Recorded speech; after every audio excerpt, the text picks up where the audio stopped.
to everybody. So this is the first event organized by the FoodSafety4EU project in the context of the conference organized by ISEKI. You can join us. You can join the discussion going on slido.com and put in the code FS4EU. But we'll use it later in the during the discussion of the round table, and then we'll repeat this instruction. So let's start since we are in delay, and I would like to give the floor for the introduction to Veronica Lattanzio from CNR ISPA. She's the FoodSafety4EU coordinator. You'll be able to show the slides in 1 second. Thank you, Matteo.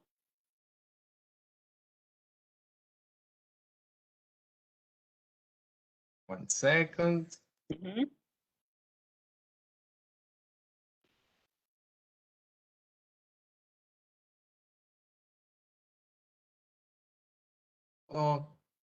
Okay, is arrived. Okay. So now. Yeah, you should just let me know when you see my screen. Second.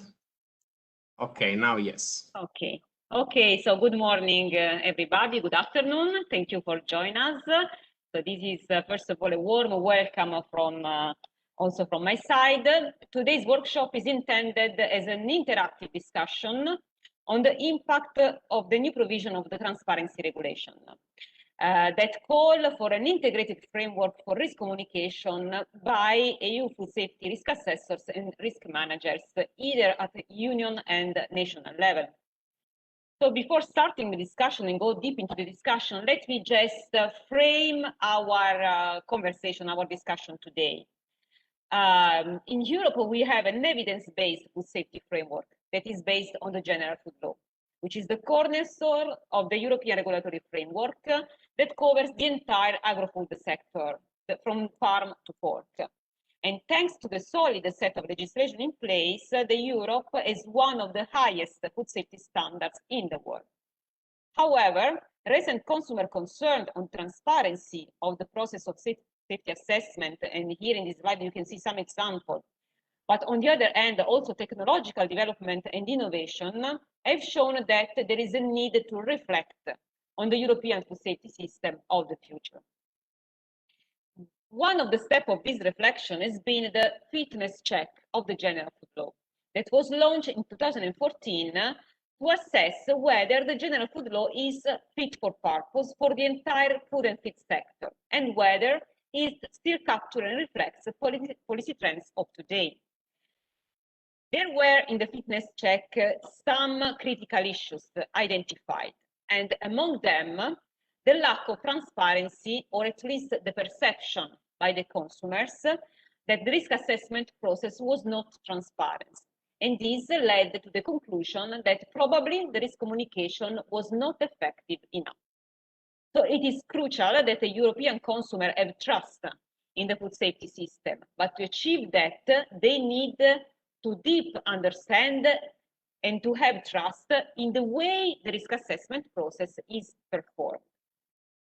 So finally, the European Commission committed itself to come out with a new regulation, an amendment of the General Food Law, taking into account the results of the fitness check.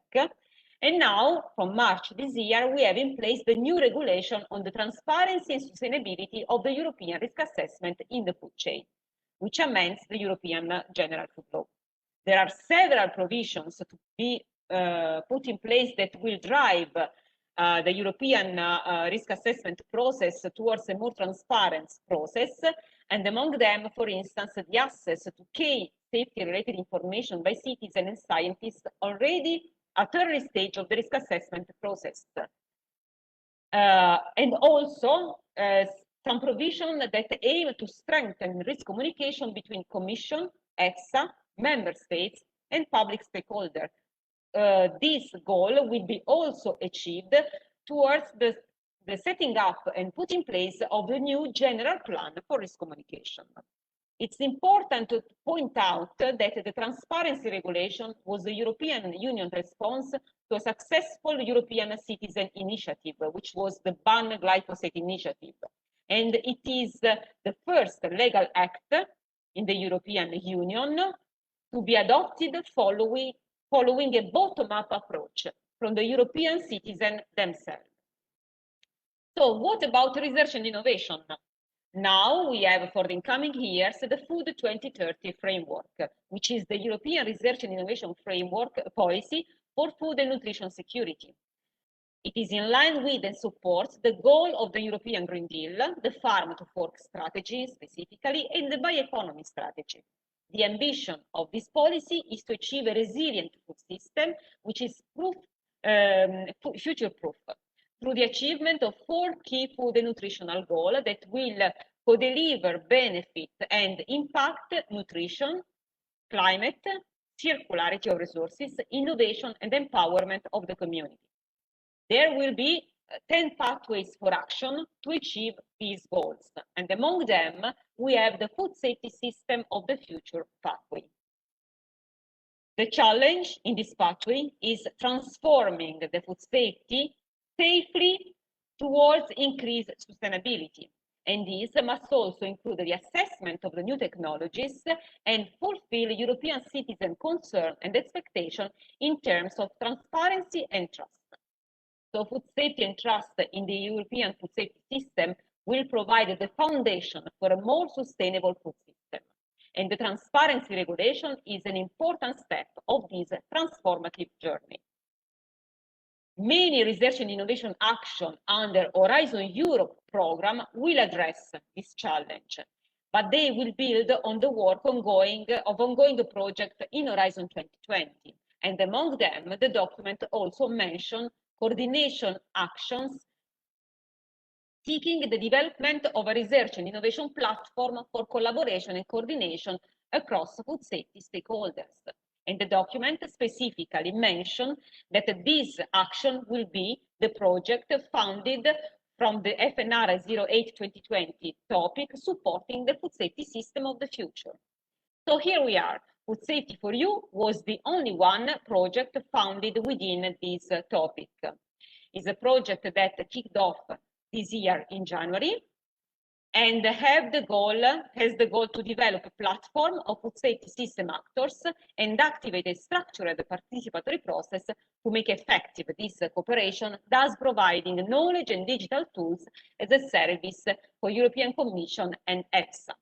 The overall ambition is to provide a way forward for the future food safety research and innovation policy in Europe. Our consortium, our platform, will act on 3 main impact areas: fostering the coordination and integration among the different food safety actors, co-creation and alignment of future research programs at national and European levels, enhancement of public confidence through transparency and access to integrated knowledge. So today's discussion is within these 3rd impact areas. So I'm very happy and glad to thank you all for your attendance, to leave the floor to our panelists, and please enjoy the workshop.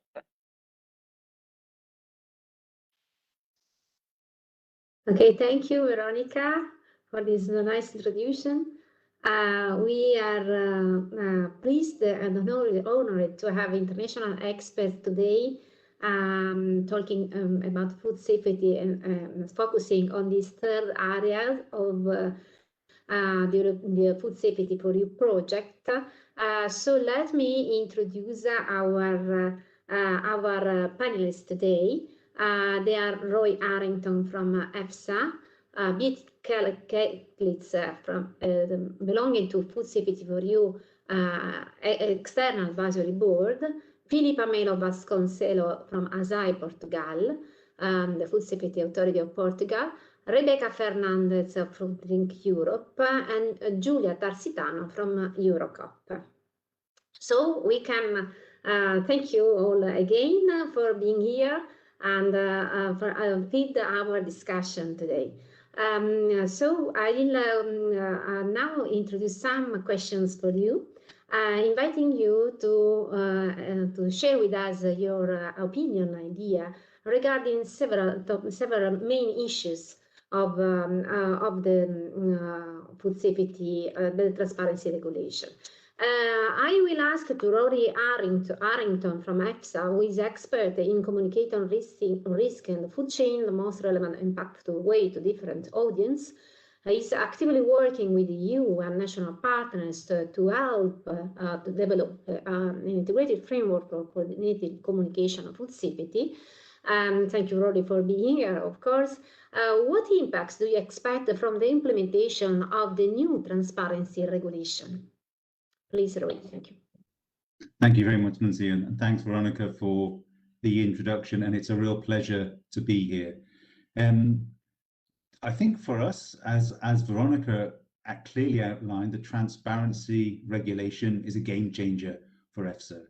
We see that it's really fundamentally focused and changed the way we go about our work, thinking about many of the same things, perhaps with a different emphasis, but giving us a really clear idea of how to move forward.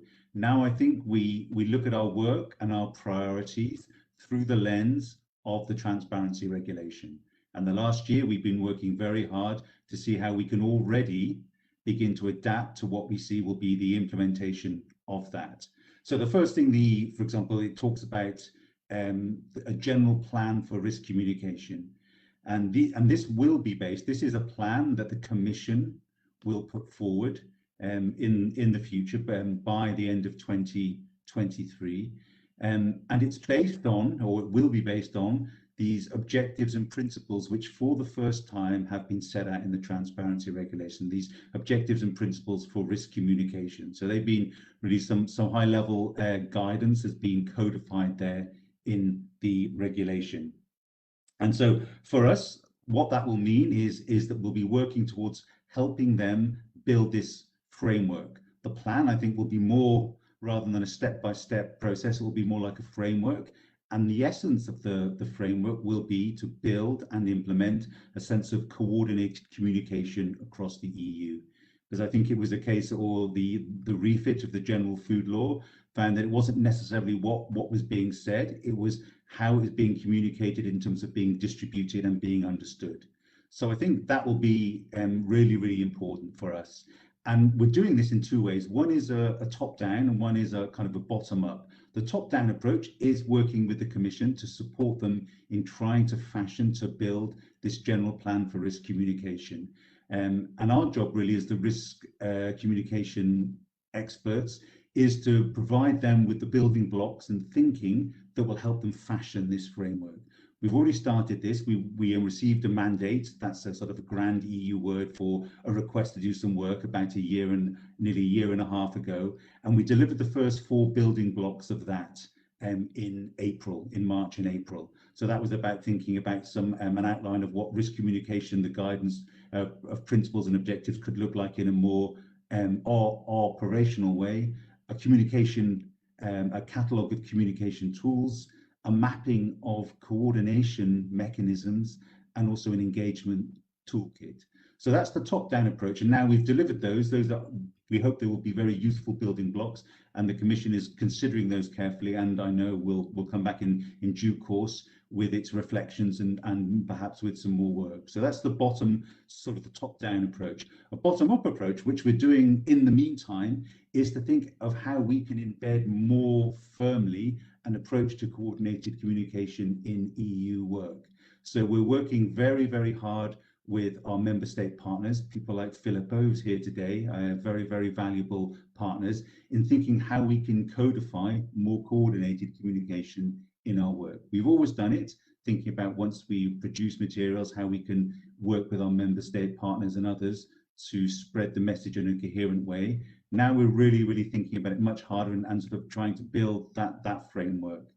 So that's one of the ways we're doing that, for example, is we've started to roll out coordinated campaigns.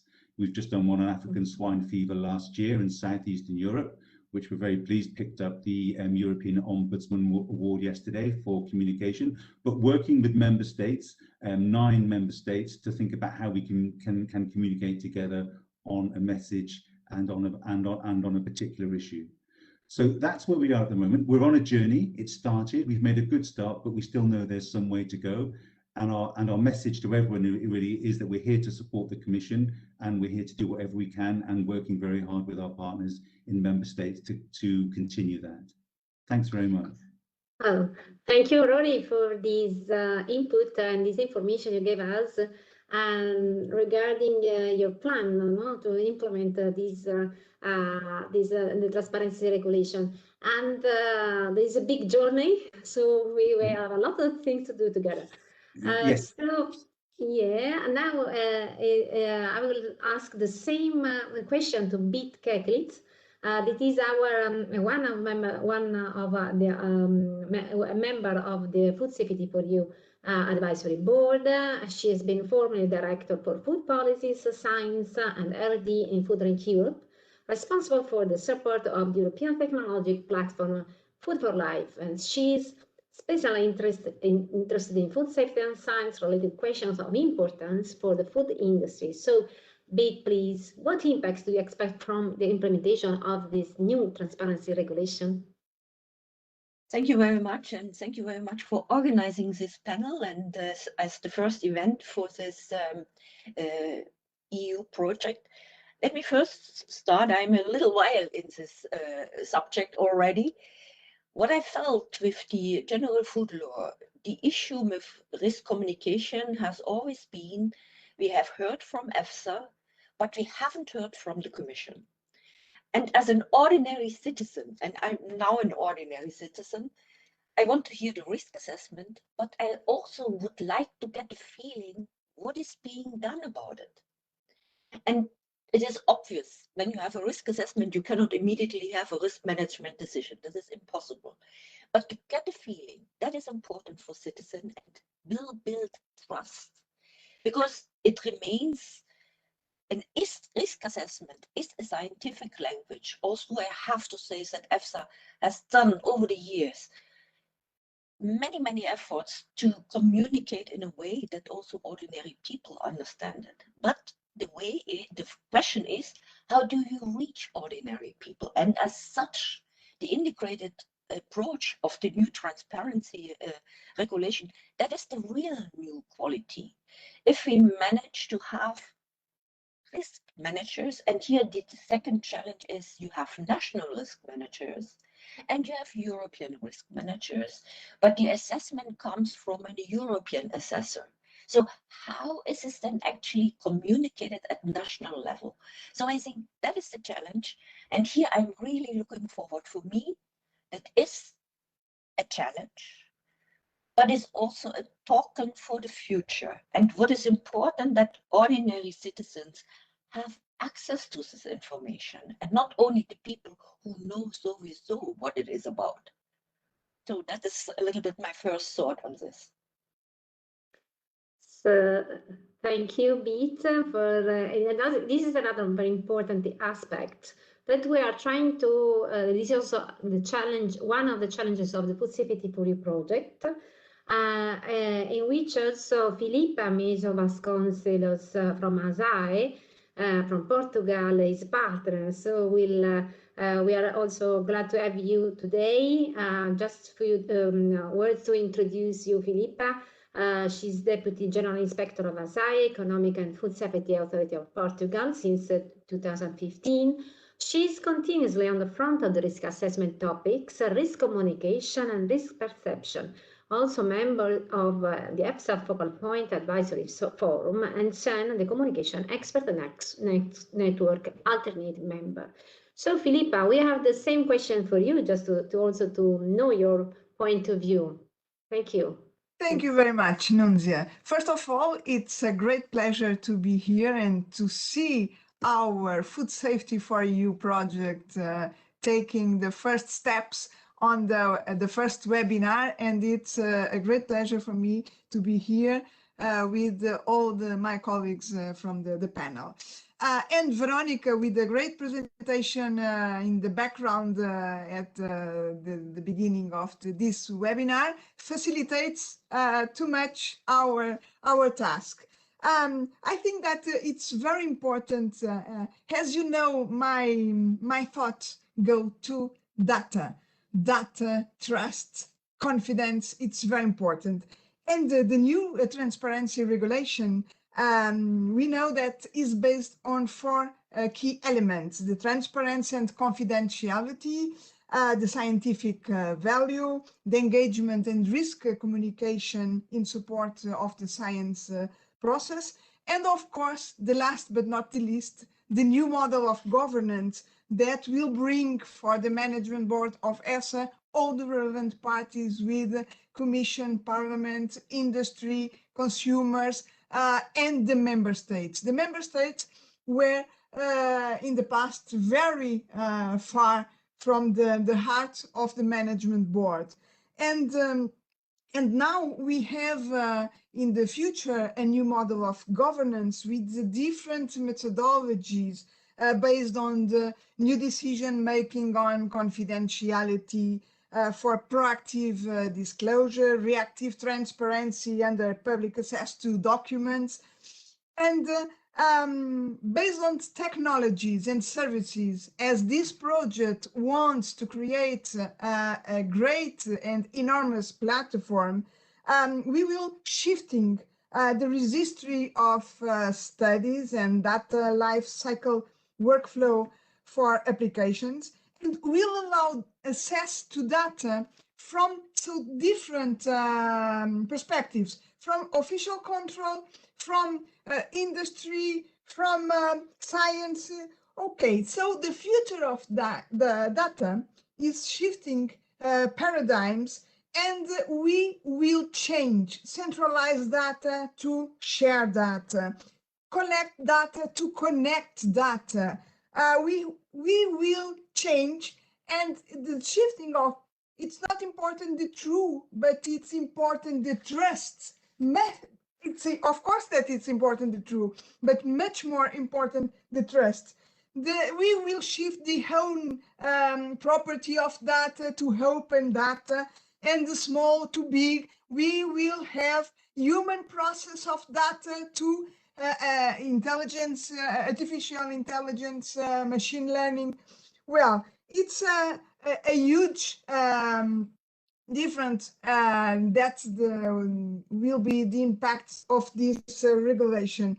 And I want to stress that if we want to achieve sustainability, we must pay attention to create and strengthen the partnership, to decrease the costs, to be more effective, to learn that we must mitigate the risks and focus on the benefits, also, not just on the risks, but in the new approach of risk benefit. So I think that the impact will be very good, enormous, and will prepare us to more flexibility in our thinking, because we don't have just citizens. Now in the global community, we have netizens, and the netizens are completely observed with a lot of information and data. And I think that it's very important to accompany with this great FoodSafety4EU project, this new era of digitalization. Thank you very much, Nunzia. Oh, thank you. Another big challenge, the digitalization and the data, and how to connect this changing world with a lot of external mainstream, like sustainability, or and also the security, and also the trust. So we have to discuss together in this multi-actor dialogue that as we are doing today, the path, the pathway to carry out actions and go to the right direction. So And now I would like also to Rebecca Fernandez, who is the Director of Food Policy, Science and R&D of Food Drink Europe. Her opinion, she monitors regulatory developments related to food safety, contributes to R&D projects, and support the work of the European technological platform, Food for Life. So also, your opinion is very important for us to understand what impact you expect from the implementation of the new transparency regulation. So thank you, Rebecca, please. Thank you, Nunzia, and thank you again for the invitation to be in the panel here today. It's my pleasure to share with you our views on the transparency regulation, and therefore I would like to focus a bit on the perspective of the food industry on this regulation. So first, I would like really to emphasize our support for the objective of the transparency regulation, to make the risk assessment more transparent and to enhance consumer trust. However, we were concerned when we saw the Commission's proposal, and we are still concerned on the potential impact that the regulation might have on the competitiveness of the European companies. We really think that there must be a balance between the necessary public access to information and the legitimate protection of the innovation conducted by business operators in the food chain. Not only our sector, Food Drink Europe, food and drink processors, but also all actors in the food chain, which includes a vast number of small and medium-sized enterprises. We think this is very important also to secure their viability. And in addition, given the Commission's ambition to promote innovation and to make the EU the global leader of change, as it is stated in the European Green Deal and the Farm to Fork strategy, we think that more than ever, European companies need to continue bringing innovation solutions to the market. In addition, another impact that we can see is that companies will need significant resources to adapt to the new requirements and new systems. I think EFSA, I think they have done a huge effort to have all the systems in place by 27th of March, but they are very new for applicants, and also we need time to adapt. So we also want to acknowledge also the work of EFSA by organizing training sessions to food business operators to get acquainted with the new systems. But yeah, we will need support on that because everything is very new. And yes, just to finalize, just to emphasize also that we are very excited as well about the upcoming work on risk communication, and we look forward as well to learn more about the general risk plan. Thanks. Oh, thank you, Rebecca. Yeah, it's very important also to know, no? To understand in practice how the industry can comply with this new regulation. So it's another very important issue to be developed in the next future.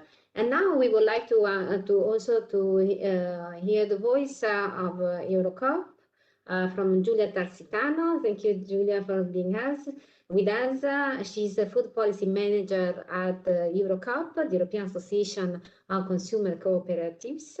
She focuses on the role of consumer cooperatives for the promotion of sustainable food systems, with a particular attention to healthy diets, animal welfare, and circular economy. So thank you, Giulia. For you, it's the same question. What impacts do you expect from the implementation of the new transparency regulation?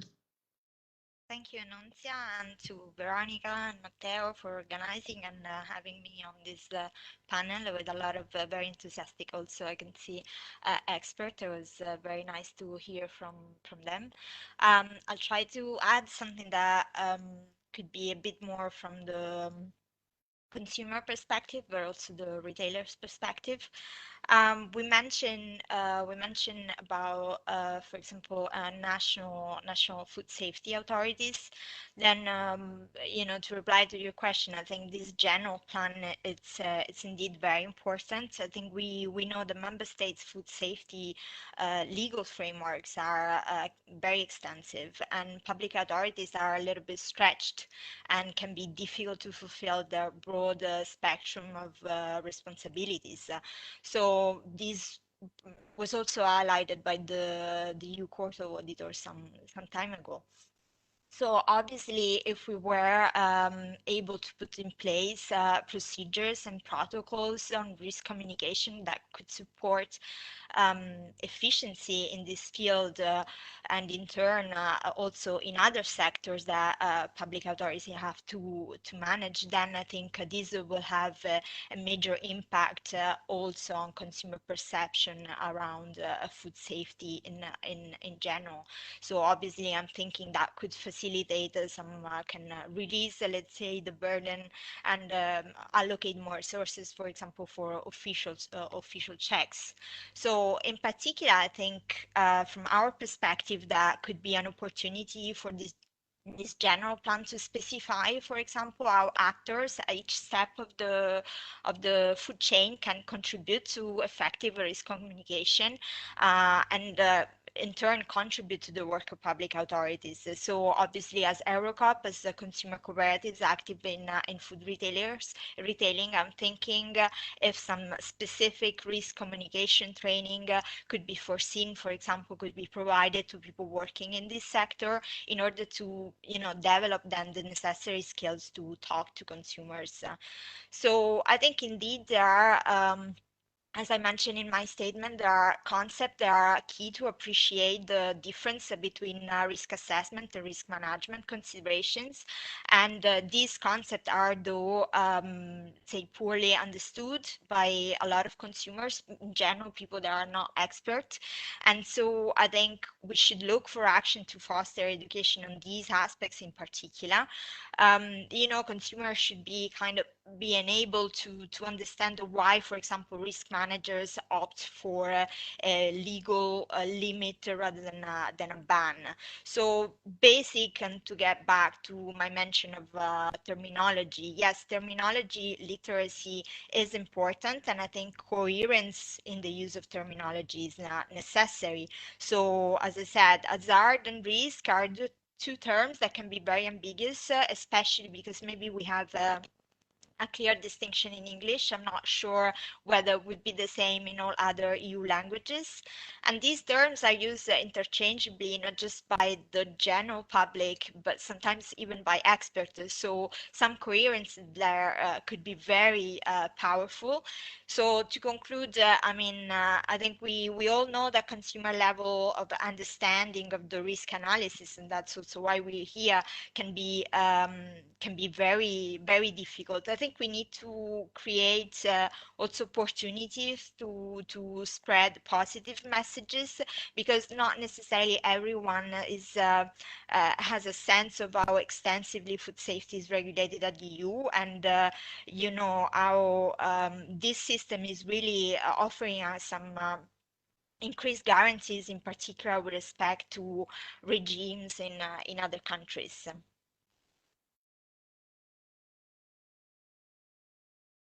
Okay, thank you also for your contribution. This is another piece to this big puzzle, no? Because the problem, the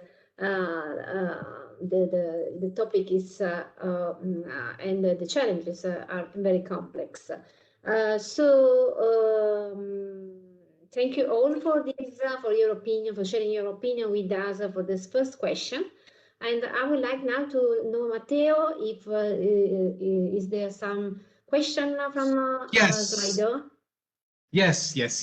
So first of all, I invite you now to scan the code or to join the discussion on slido.com. Then the first, you can join, of course, the discussion we are having now.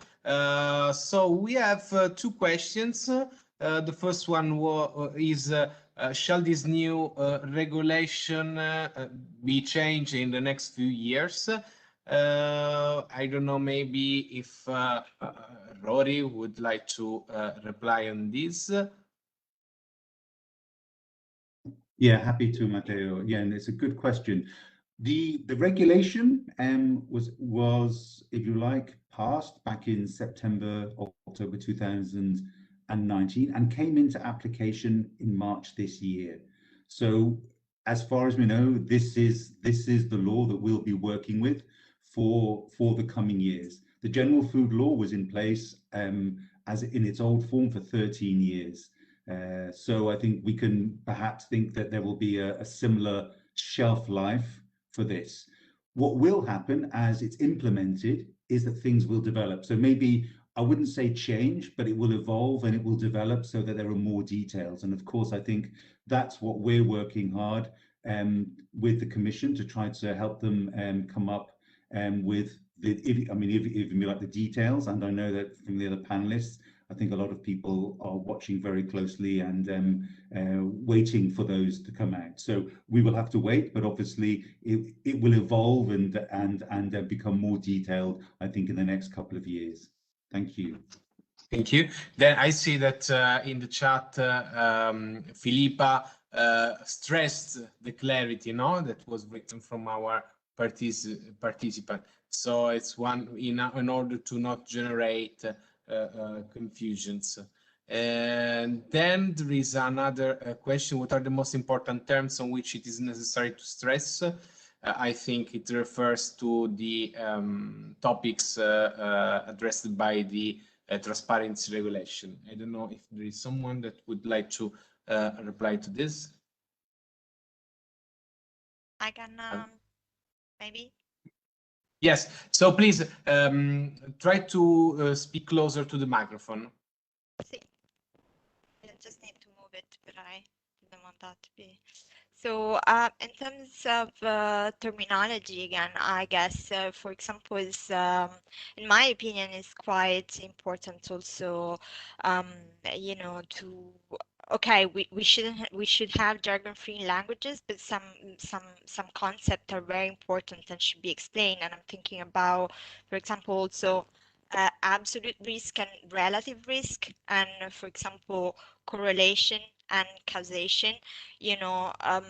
These are important to communicate to consumers, also that there is always zero risk when it comes to food is not really realistic. So it's also a component of the process that can be managed at its best. So I think that I will leave to someone else if he wants to add. Thank you. So I think, Nunzia, that we can move to the next question, if you agree. Yeah. Okay. So the next question is, how is possible to match transparency, confidentiality, and innovation? This is also another big problem that we should tackle with the different approaches. And we would like to also to hear the voice from you. We would like to start with Rebecca Fernandez from Food Europe. Please, Rebecca. Yes, thanks, and thanks for the question, because I think it relates very much also with my introductory statement about the impact that we see for our industries. I think it's always a matter of a fine balance between the public access to information and also how to protect the know-how of our companies as well. So I think what will be interesting will be to see, also linking to the previous question, whether the regulation will need to be changed in a few years to monitor the impact really of the regulation, if it's really increasing trust in the risk assessment process, or whether on the contrary we are seeing negative consequences on the innovation potential. For example, that we might see a decline in the number of applications because the EU will not be an attractive region anymore for the introduction of new solutions. If applicants for new products and new technologies will not feel that the know-how is somehow protected enough. We also have to bear in mind that the regulatory process in Europe might take longer than in other regions. So that's why we really think that it's important to protect this innovation that is done by European companies. And I don't know if anyone else in the panel wants to jump in on this as well. Thank you, Rebecca. I will ask Giulia also to add something on this question, please. Giulia Tarsitano from Eurocup, of course. Yeah, I'll just repeat for the public. Yeah. Okay. Thank you. So yes, transparency, confidential innovation. So what my understanding was that the transparency regulation, as then pretty good job in that sense. I've heard has been praised by you know, all sorts of stakeholders, and I believe in particular, finding this good balance was used about this was because of this concept of having confidentiality only on a fixed list of not safety related issues. Of course, as it was said before, you know, you need to have a, we need to ensure that that all these data that then we're going to publish, make available for public scrutiny, that they are you know, that they remain meaningful once they are out there. So yes, it's important to weigh the need to ensure transparency and disclose data to the public, against, to weigh that against the need to prevent harm to commercial interest and intellectual property rights.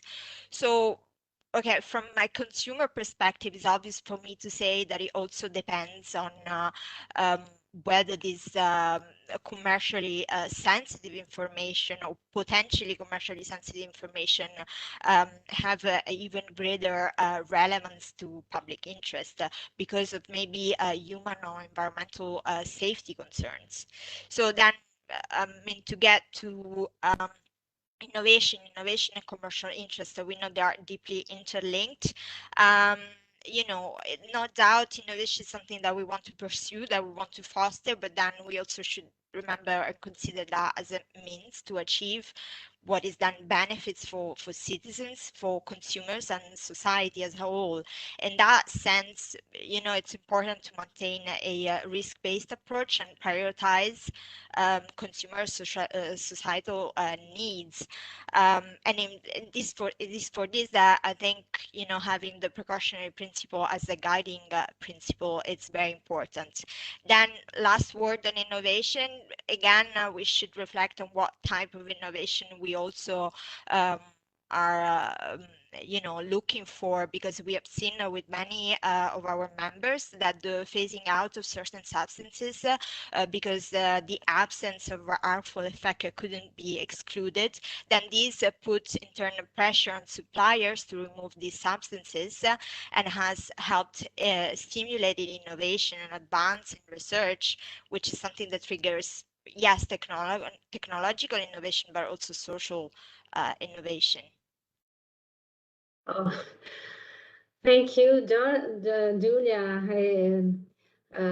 for this all this input and this overview regarding the complexity, no, of the different voices to and different needs to be taken into consideration to tackle this problem. And I would like to invite Beat Catherine from FoodSafety4EU Advisory Board also to have a say on this question. Thank you very much. I think it's a very important question, actually. I think we all agree that transparency is important and necessary to build trust or to rebuild trust. When it comes to confidentiality and innovation, then of course one also needs to consider certain aspects. Let me start with a question. When do you start communicating on submitted data? I would have thought maybe it's best to start with data communication when we have already a draft opinion. Now we have an earlier data publication. Who scrutinizes the quality of comments received to the data? This is very important. We all know that actually, no, I stay a little bit with the example of novel food because it's already in the name. Something is novel. Of course, if we publish data early in this process, competitors could actually use this information and make their own products. We all know that the US does not have a novel food legislation. They just go on the market without having undergone a scrutiny as we have in Europe. I do not say that it is bad, but I think it is the question, how do we scrutinize the comments received? And as Rebecca already mentioned, I think it would be detrimental to Europe, to the European innovation situation, if companies would consider going outside Europe instead of staying inside Europe and using and keeping the knowledge in Europe. I know there are people saying, why do we need novel food? My question would be, why do we not need it when we do not know what the novelty is about?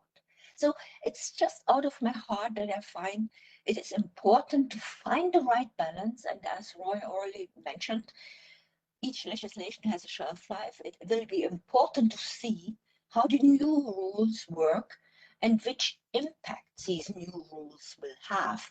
And I think then at the end, nothing should be written in stone. So let's see and learn. And what I also want to say, what I find very positive, that EFSA now allows applicants to really look into practical knowledge, because that is something that they do not know yet with this new regulation. So that is a little bit my contribution, but it's out of my heart that I say it. Thank you very much. Yeah, thank you. Thank you. It's very important and also to find this kind of balance, and I would say also a sort of model, no, for the assessment of the impact.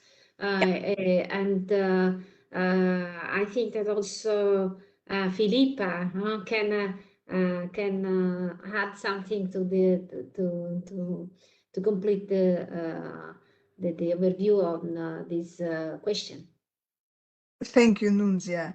Yes, it's really possible to match this three axes of a virtuous triangle, and we must to pay attention of the importance of to balance all of them.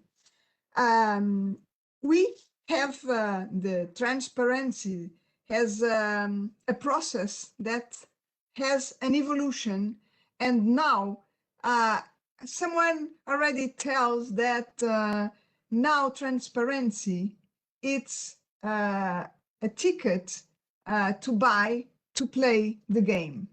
And we must be aware that the transparency has several dimensions. We can list at least 3 dimensions. We must have transparency in business. We must have transparency in public dimension. And of course, in also organizational dimension, because as a core value, transparency allows scrutiny, accountability, and it's very important to increase and to build the trust. But it's important that the organizations, the companies do what they say to precisely to create and the image of credibility.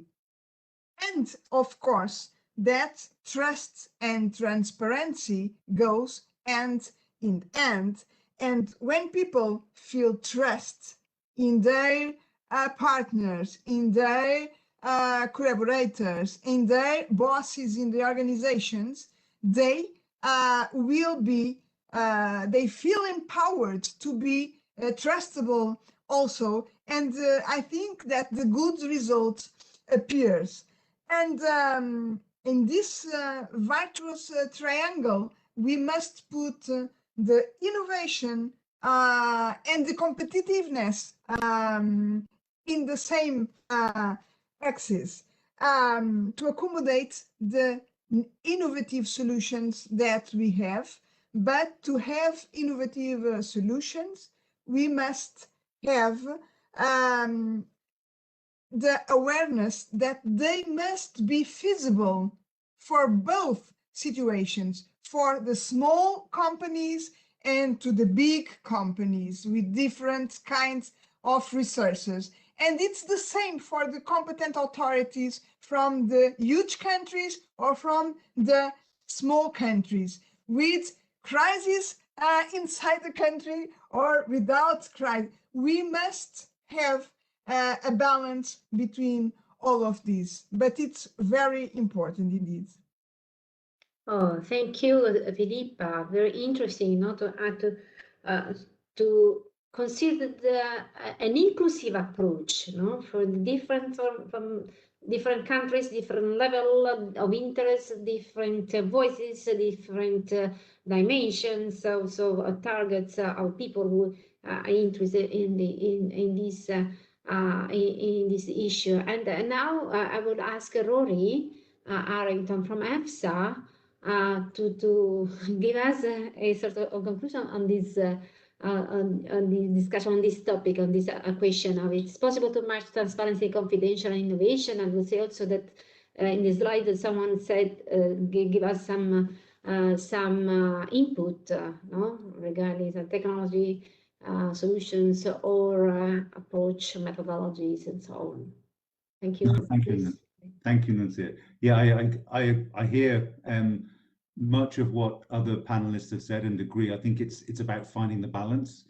Is it possible to match them? Yes, but again, I think that what happens is that it's about finding the balance between the different interests and the different needs of different sections of society.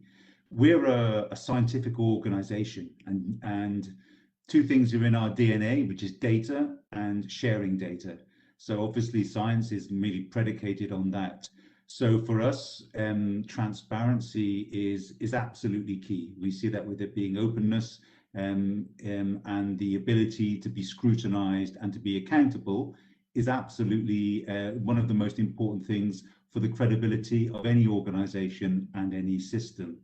But of course, allied to that is in terms of, so our default where we can is to publish whatever we can in terms of data and information, but at the same time respecting that there are rules and there are laws which decision makers have put in place to protect things such as intellectual property and commercially sensitive information. So for us, we work within that framework, trying to publish and be as open as we can, because we see, as Philippa put it very nicely, we live in a world not of truth, although it's important, we live in a world of trust. So for us, in order to develop that and foster that, we need to be as transparent as we can. So for us at EFSA, what we've done is one of the things that we delivered at the end of March was what we call the Open EFSA.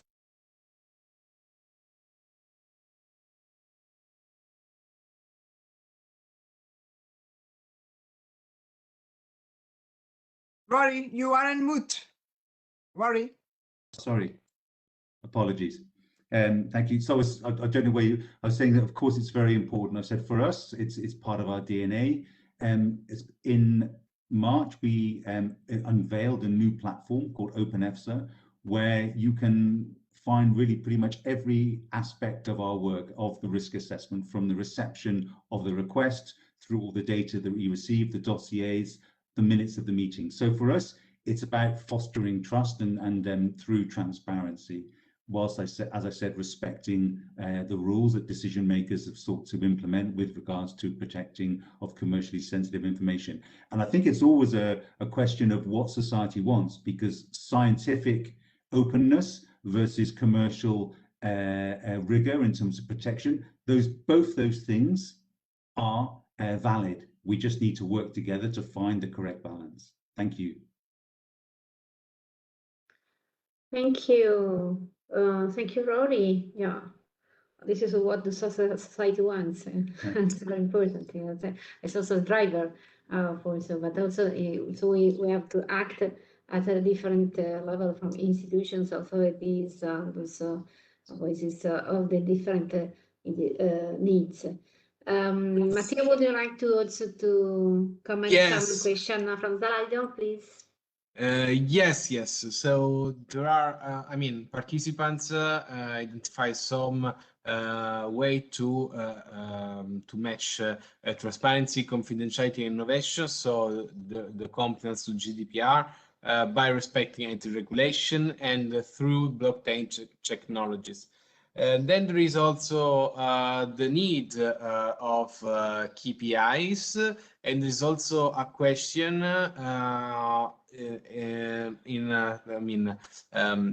assessment of the impacts on the regulation about these topics. I mean, I think that it is about what they will generate and how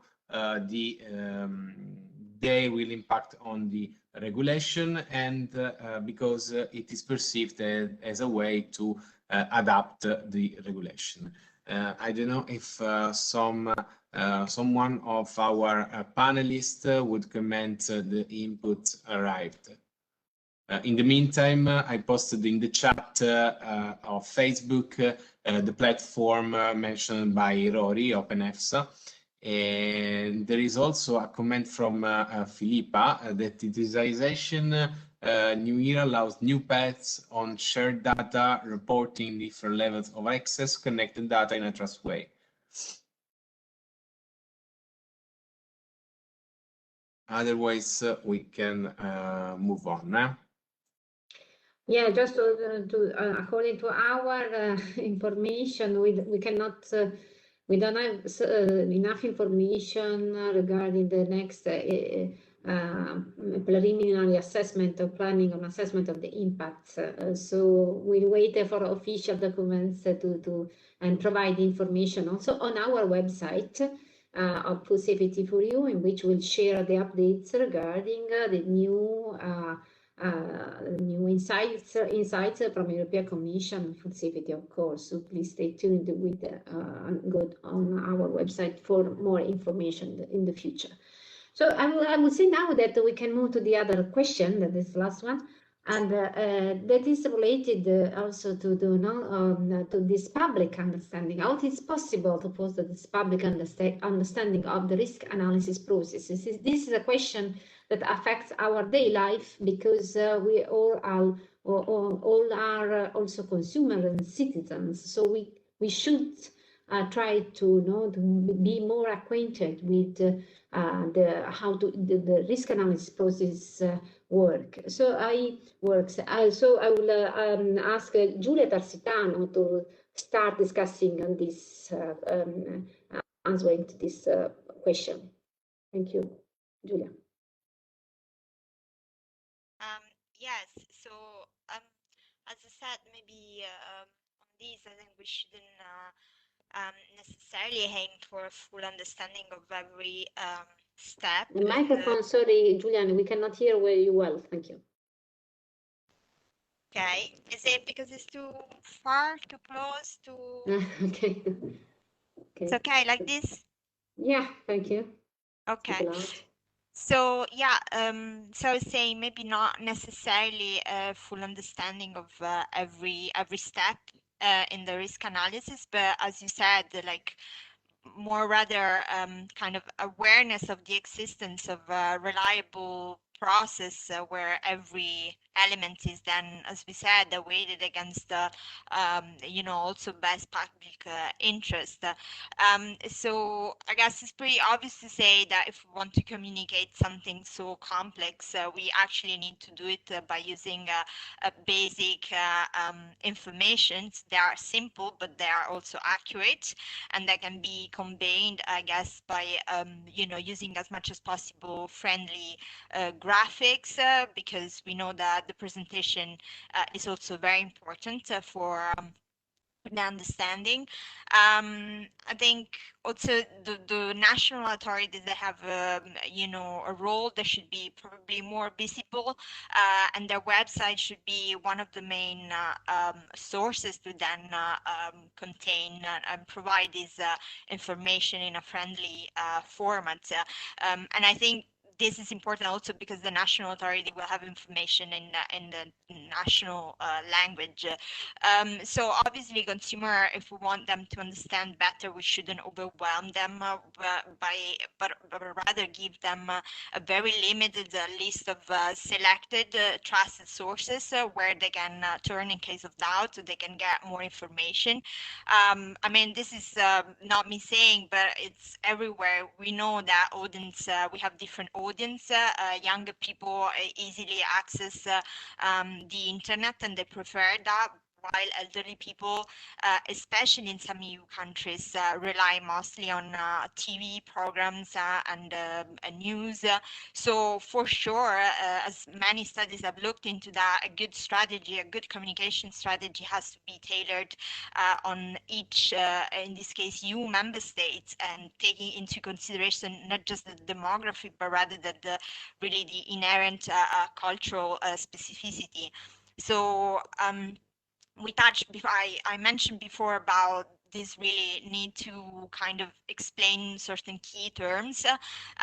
And I think that is important, especially when we talk about absolute risk or relative risk, is because we know that media tend to speculate and they want to make these sensational headlines, which is very highly damaging, because we know that it then is harder to debunk a established belief. So I think in general, for any issue, we are kind of really underinvesting maybe in education in schools for children and teenagers.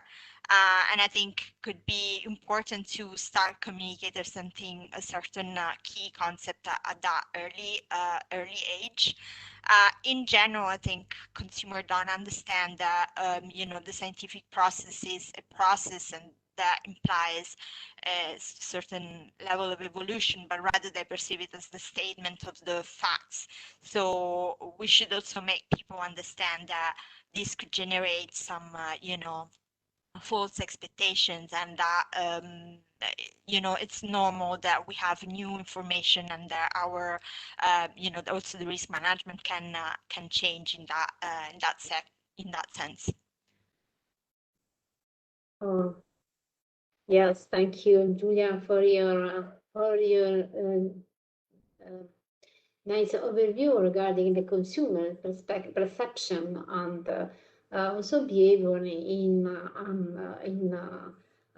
tackle this problem and understand. So absolutely, it's the communication could be the key, and to do this, I would like also to invite big catalysts to have a say on this aspect. How it's possible to foster this public understanding of the risk analysis process.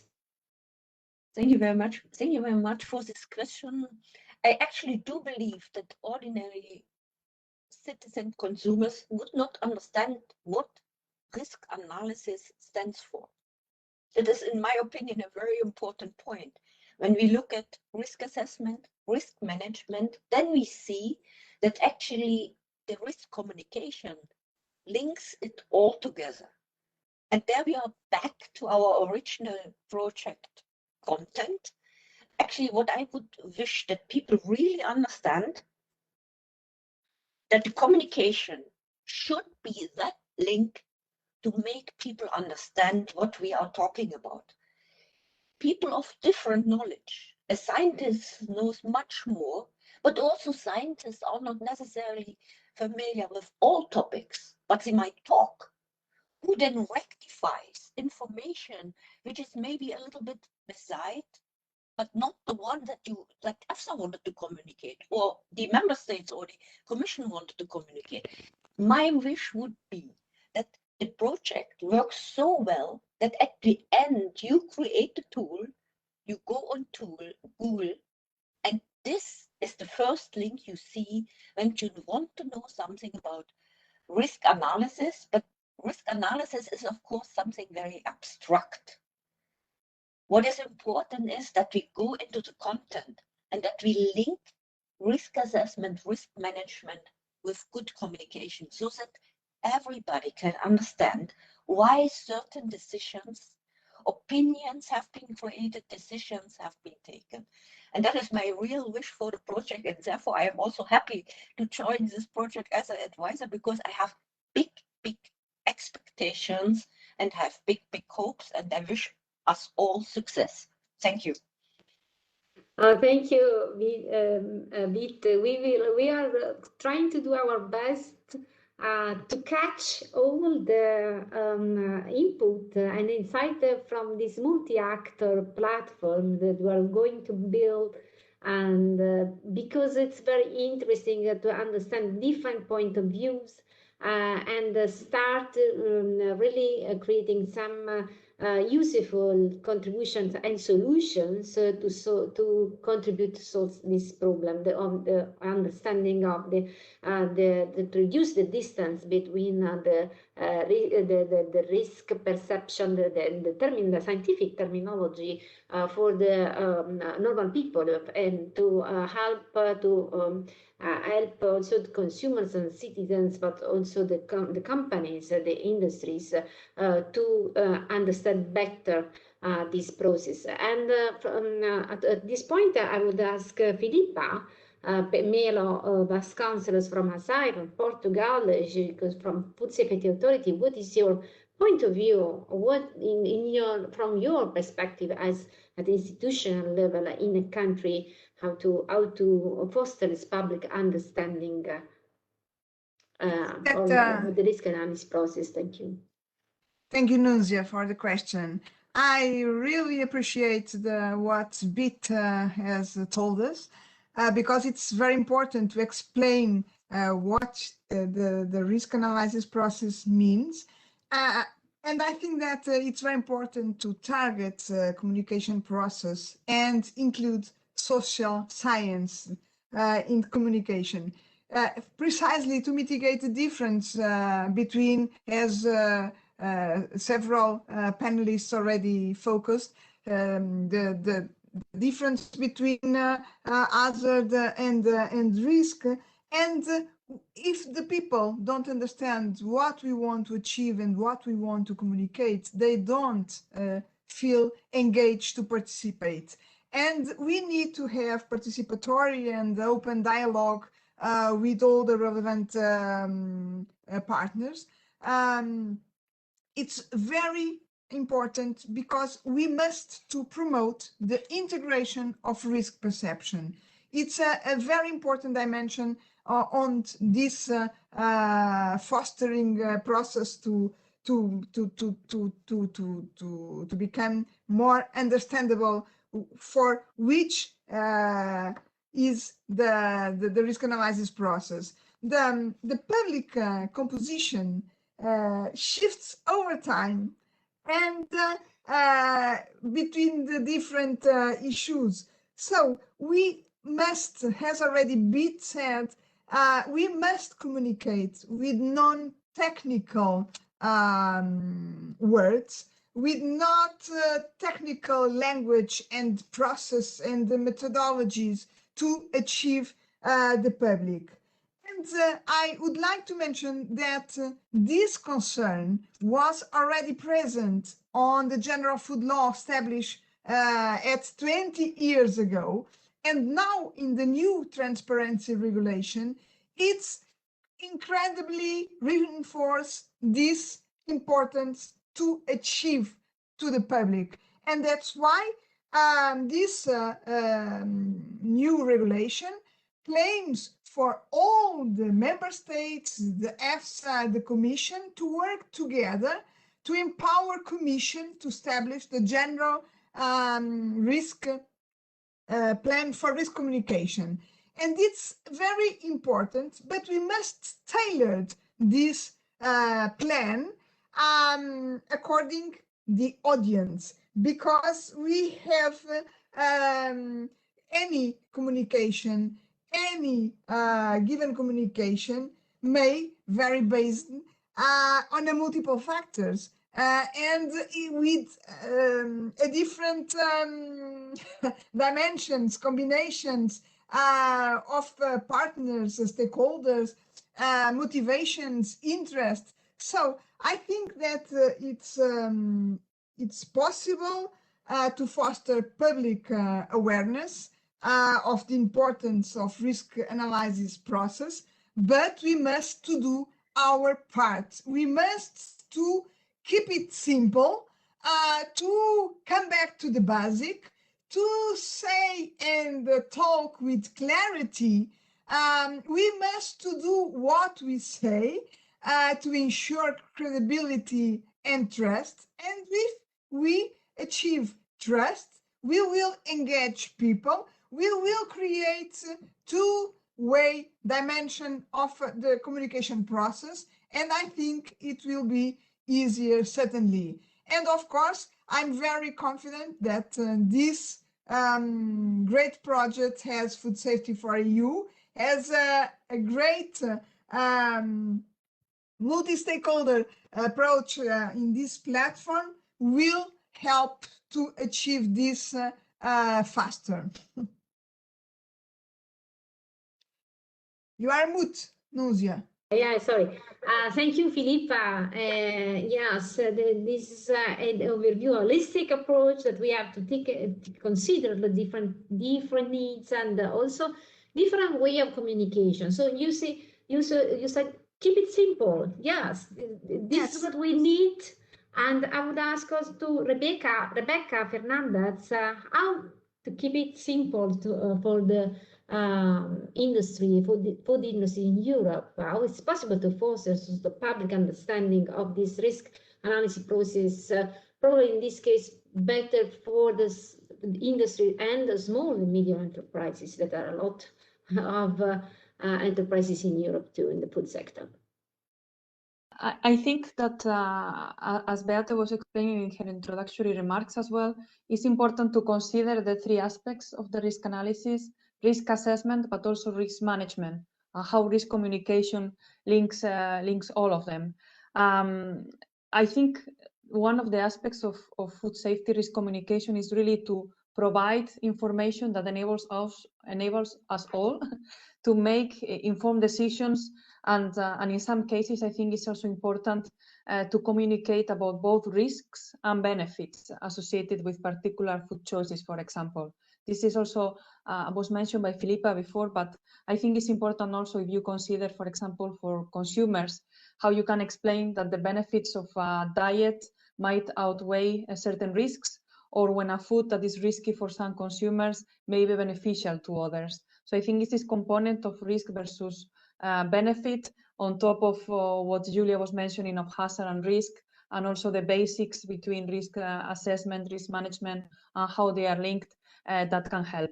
And also I would like also to echo what Filippa was mentioning just now about public perception, because yeah, I think it's important to understand and address this public perception of food safety risks to develop efficient messages, because how people perceive risks serves as basis for the attitudes, the intentions, and the behaviors that they have when it comes to food safety.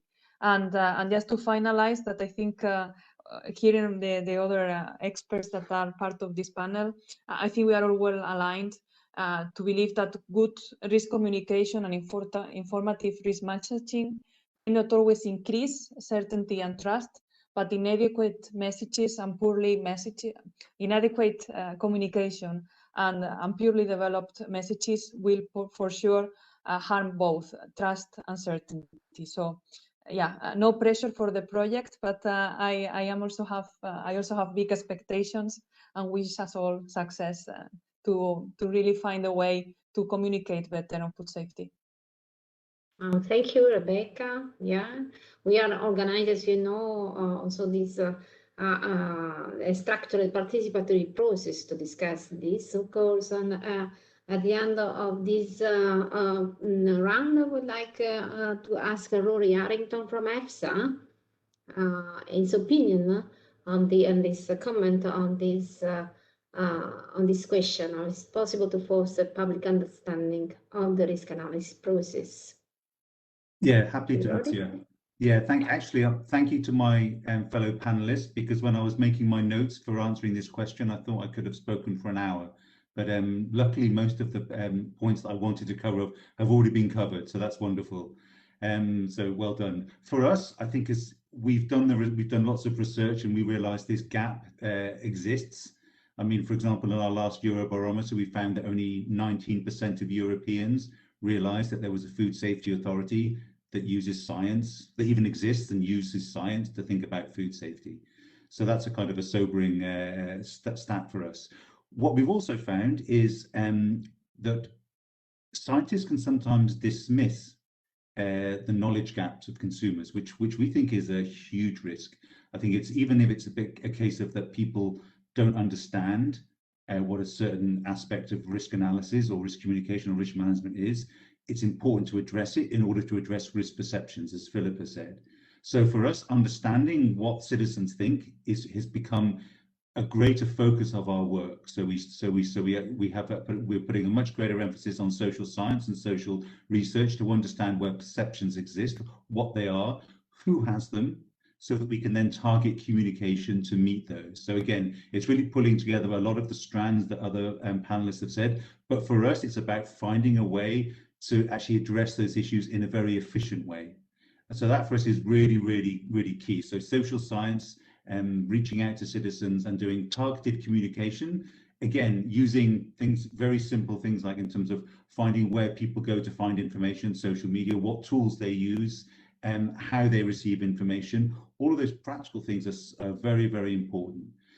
The issues themselves can be difficult to there's a lack of perhaps understanding, but they're not necessarily difficult concepts. So if you find a way to engage people early, which is what we always try to do now, and also talk to them in a way that actually has relevance to their lives, then you stand a much better chance of actually communicate or getting the communication message across.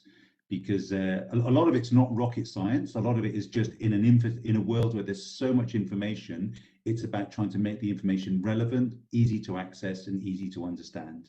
You can crack that, and you know what you want to say to whom, then you have a chance of beginning to reduce that gap and trying to explain and help people be aware of what risk analysis is. And it's doable. It is doable. Exactly like you with the project, we're working on ways to see how we can do that. What we've done as well, we've done all sorts of research. We've just worked on a catalogue of communication tools, which looks at some of these issues about how people in Europe, including us, are thinking about what tools to use when and for what purposes. If people are interested, I'll just pop the link in the chat and people can use it. It might be useful for thinking about those things as well. Okay, thanks a lot. Oh, thank you, and thanks a lot for these practical advices. And we can conclude that we need this harmonized approach to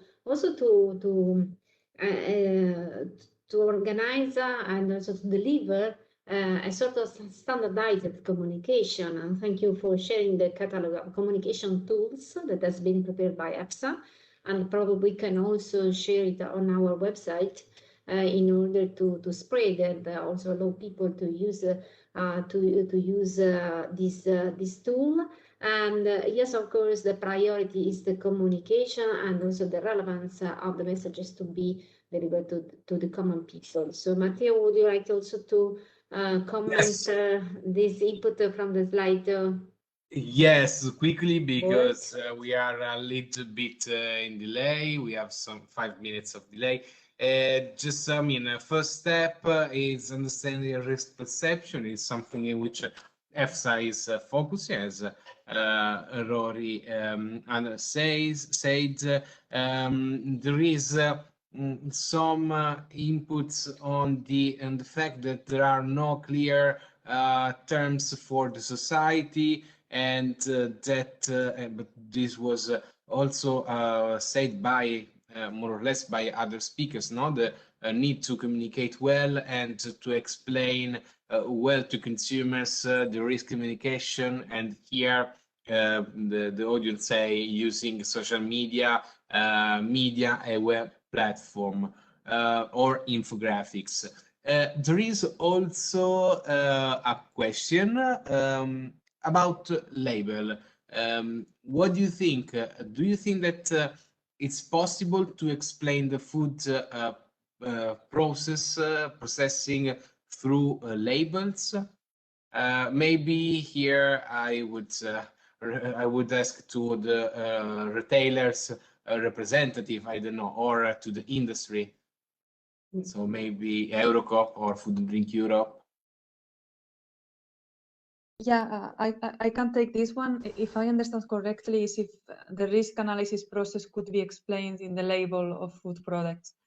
I would find that a bit challenging, just because we are saying that it's very complex, and how to summarize that in a meaningful way to provide in the label, I don't think that will be very complicated. But in addition, also we have to keep in mind that the average time that a consumer spends in reading the labels is very limited. So I would really encourage maybe more broader communication rather than going for the labeling option, to be honest. Okay, thank you. So maybe Nunzia, if you agree, we can go to the last questions. Yes. Just one question for Rory. Yeah, the question for Yuri, just to close. The last question is a sort of a final question regarding the digital transformation, because also the communication is related today and in the future with the digital transformation we are living. So how the question is how the digital transformation could drive the implementation of the general plan for risk communication. Rory, this is for you. Thank you. Okay, I'm very happy to answer. I'm sure the other panelists could give a very good answer as well. And it's actually, in one way, it's quite difficult to answer because obviously we don't know exactly what the general plan for risk communication will be. But I think if you think about the general pillars, the general direction of travel that we see the transparency regulation pointing to for food safety, for risk communication, for risk assessment and risk management, and seeing how we can maybe think about using those or talking about those in a more holistic way, I would say that digital transformation clearly can play a very, very important role. The tools that it can provide are just hugely important. I mean, I spoke initially about OpenEFSA in terms of a web platform that, if you like, serves as a hub or one-stop shop where people can basically, it serves as a window onto all of their EFSA's work. So as a tool to facilitate knowledge and access and democratization of science and information and data, these tools and digital transformation will have an enormous effect and will sort of going forward. Whereas before, perhaps it might have depended on which job you had, your location. Now, with a smartphone, everything is available to everyone. And how wonderful is that? And it's really the responsibility. So will it drive the implementation? I think it will, in terms of not just for communication, but for engagement, for discussion, for increasing scientific knowledge. All of those things, it's going to be a key driver. And the responsibility for people like EFSA and for people who, perhaps even yourself, who run projects and everybody else, is how we harness that technology and use it in the best way. So for me, yes, very, very important. It's a tool, and I see in terms of transparency, access and democratization, it's going to play a key role. Everyone now can have a view on everything from their armchair with their smartphone. Fantastic. Yeah. Thank you. Yeah, and thank you, Rory, for of course, the digital transformation is a great opportunity to share knowledge. Also to provide access to people, I don't know, to foster this inclusion at the different levels. So thank you really for this insight. And now this is time to wrap up and conclusions by our coordinator, Veronica Latanzio. Yeah, thank you, Nunzia and Matteo, and all the panelists. I have, I must say, my notes full of very useful input also for the follow-up of this workshop and for the activities that you are building in FoodSafety4EU. Let me just highlight four key topics that today we discussed. First of all, we started by stating, Rory states that transparency regulation is a game changer. And I would say not only for EFSA, but for all the actors of the food safety system.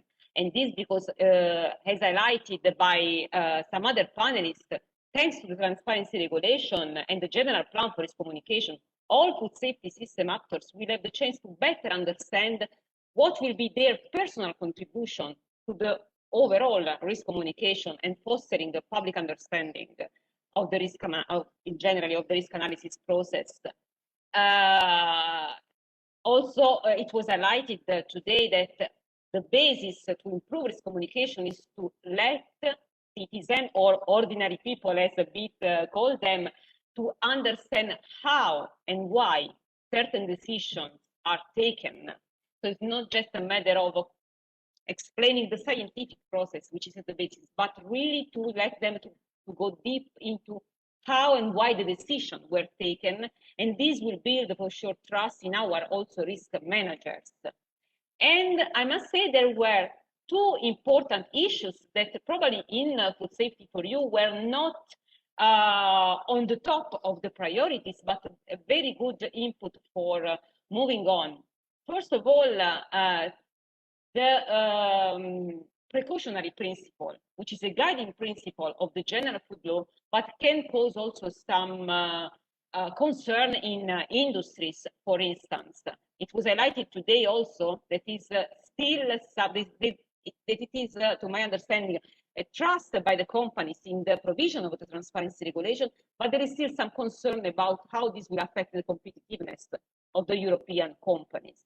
And another important issue for input for discussion, for reflection from today on, is that, of course, yes, everybody of us is committed to improve risk communication, but also we need to cope with inadequate communication and start to provide a sound alternative to this.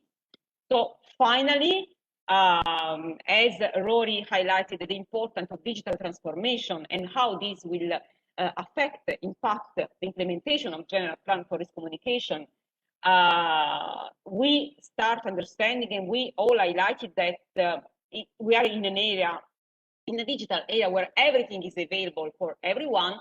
So this is a key driver of our activities, and on the other hand, is a big responsibility for this new generation of communicators. And to close this circle, let me highlight what also Filippa said. We have to cope not just with citizens, but also with netizens. So we need also to, yes, keep this in mind and tailor our messages to the different kind of audience. So from my side, I think I will stop myself. I thank all the panelists for this very inspiring talk today. So I let Matteo close the meeting, or Nunzia, if you want to add something. Yes, no, thank you, Veronica. Yes, it's very inspiring for all, and we will share also the results of and the summary of this interesting workshop. And thank you, ISEKI, for hosting us as a post-conference event. And we want also to thank our communication manager and team, Matteo Primpenis and Serena Sharon from APRE, and all our colleagues and partners of FoodSafety4EU. So Matteo, please, to you, the closing. Thank you. Yes, yes. Thank you all the panelists, of course. Thanks very much. Yes, as was already said, I mean, our website will be, let's say, a collector of knowledge, of resources, of things that could be used to communicate about food safety. We have this the FS4E updates, that is a monthly magazine.